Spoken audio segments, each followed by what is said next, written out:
जय हिंद और जय श्री राम सभी को।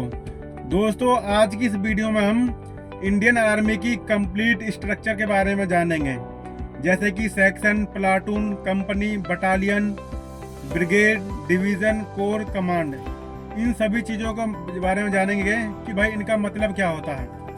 तो दोस्तों, सबसे पहले मैं आप लोगों को बता दूं कि जिस प्रकार से इंडियन आर्मी में रैंक होते हैं, जैसे सबसे छोटा रैंक इंडियन आर्मी में सिपाही का होता है, फिर उससे बड़ा लांस नायक, फिर नायक, फिर हवलदार, फिर नायब सूबेदार, फिर सूबेदार मेजर, फिर लेफ्टिनेंट, फिर captain, major, lieutenant colonel, colonel, brigadier, lieutenant general, general. इस प्रकार से जैसे दोस्तों इंडियन आर्मी में रैंक होता है, वैसे ही ये इंडियन आर्मी में ग्रुपों का स्ट्रक्चर है। दोस्तों, जो सेक्शन होता है, ये इंडियन आर्मी की सबसे छोटी टुकड़ी होती है, जिसमें 10 से 12 सैनिक होते हैं, और एक सेक्शन का जो नेतृत्व करते हैं वो नायक या फिर हवलदार रैंक के अधिकारी होते हैं, जिन्हें हम नॉन कमीशन ऑफिसर बोलते हैं। तो दोस्तों, आपको पता चल गया कि भाई इंडियन आर्मी की जो सबसे छोटी इकाई होती है उसे सेक्शन कहा जाता है, और एक सेक्शन में 10 से 12 जवान होते हैं, और 10 से 12 जवान को लीड करने वाले जो एक अधिकारी होते हैं, या फिर नायक होंगे या फिर हवलदार रैंक के अधिकारी होंगे। दोस्तों, सेक्शन से जो ऊपर का ग्रुप होता है उसे कहते हैं प्लाटून। दोस्तों, एक प्लाटून में 30 से 40 जवान होते हैं, और दोस्तों एक प्लाटून को लीड करने वाले एक लेफ्टिनेंट रैंक के अधिकारी होते हैं। दोस्तों, जिस टाइम पे लेफ्टिनेंट रहते हैं तो उस टाइम पे तो मतलब प्लाटून को लीड करने वाले एक लेफ्टिनेंट ही रहते हैं, लेकिन जिस टाइम पे लेफ्टिनेंट नहीं होते, उनके गैर मौजूदगी में सूबेदार रैंक के अधिकारी भी प्लाटून का नेतृत्व करते हैं। दोस्तों, प्लाटून से ऊपर होता है कंपनी। दोस्तों, एक कंपनी में 100 से 120 जवान होते हैं, और दोस्तों एक कंपनी का जो नेतृत्व करते हैं, मतलब लीड करते हैं जो एक कंपनी को, वो कैप्टन या फिर मेजर रैंक के अधिकारी होते हैं। और दोस्तों कंपनी से भी बड़ा जो ग्रुप होता है वो होता है बटालियन। और दोस्तों, एक बटालियन में 500 से लेकर 1000 तक जवान होते हैं।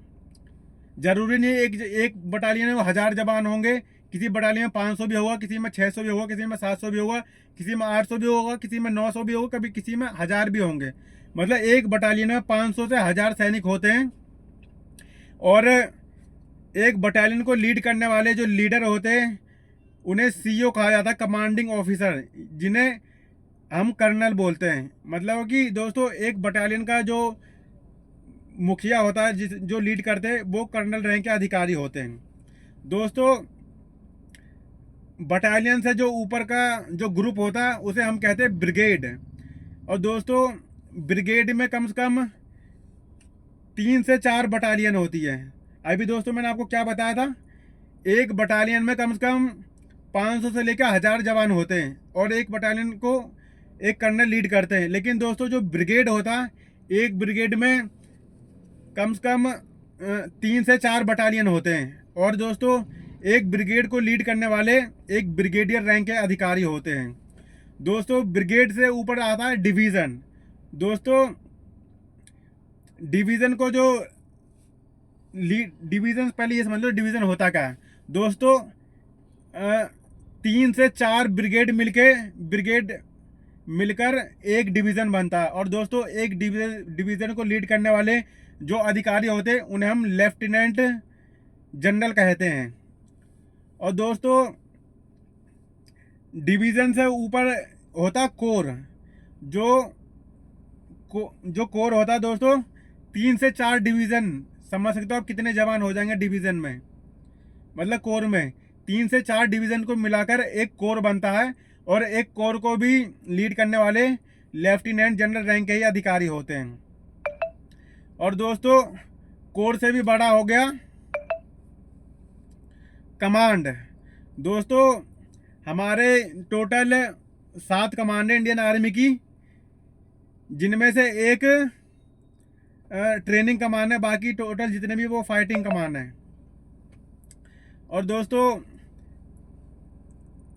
जो कमांड होते हैं, टोटल हमारे 6 कमांड है। हर कमांड में कम से कम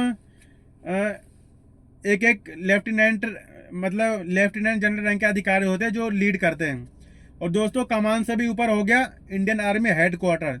दोस्तों इंडियन आर्मी हेड क्वार्टर सबसे ऊपर होता है, और इंडियन आर्मी हेड क्वार्टर के जो मुखिया होते हैं यानी कि जो सबसे बड़े लीडर होते हैं उन्हें जनरल जनरल रैंक के अधिकारी होते हैं वो, जिन्हें इंडियन आर्मी चीफ कहा जाता है।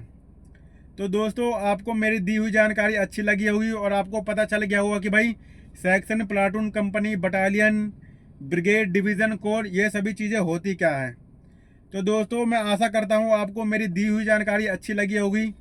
तो वीडियो अगर आपको पसंद आया होगा, अगर आपको मेरी जानकारी अच्छी लगी होगी, तो दोस्तों वीडियो को लाइक और शेयर जरूर करें। जय हिंद, जय भारत, वंदे मातरम, भारत माता की जय, जय श्री राम।